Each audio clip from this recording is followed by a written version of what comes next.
ঠাকুর বলছেন, ঈশ্বর অনন্ত হউন আর যত বড় হউন, তিনি ইচ্ছা করলে তাঁর ভিতরের সার বস্তু মানুষের ভিতর দিয়ে আসতে পারে ও আসে।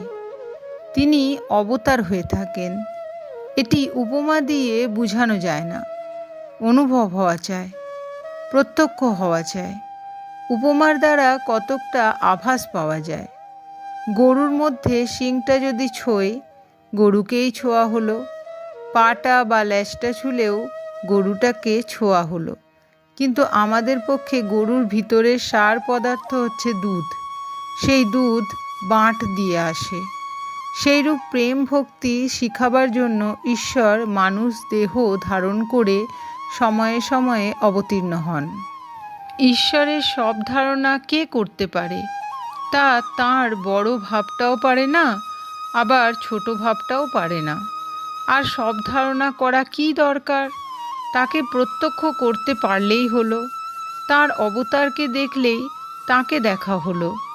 যদি কেউ গঙ্গার কাছে গিয়ে গঙ্গাজল স্পর্শ করে, সে বলে গঙ্গা দর্শন স্পর্শন করে এলুম।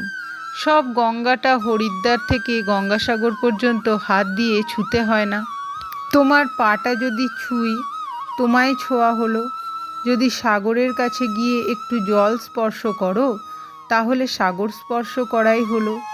অগ্নিতত্ত্ব সব জায়গায় আছে, তবে কাঠে বেশি।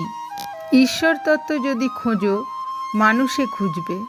মানুষে তিনি বেশি প্রকাশ হন। যে মানুষে দেখবে উর্জিতা ভক্তি, প্রেম ভক্তি উথলে পড়ছে, ঈশ্বরের জন্য পাগল, তাঁর প্রেমে মাতোয়ারা, সেই মানুষে নিশ্চিত যেন তিনি অবতীর্ণ হয়েছেন। তিনি তো আছেনই, তবে তাঁর শক্তি কোথাও বেশি প্রকাশ, কোথাও বা কম প্রকাশ। অবতারের ভিতর তাঁর শক্তি বেশি প্রকাশ। সেই শক্তি কখনো কখনো পূর্ণভাবে থাকে। শক্তিরই অবতার।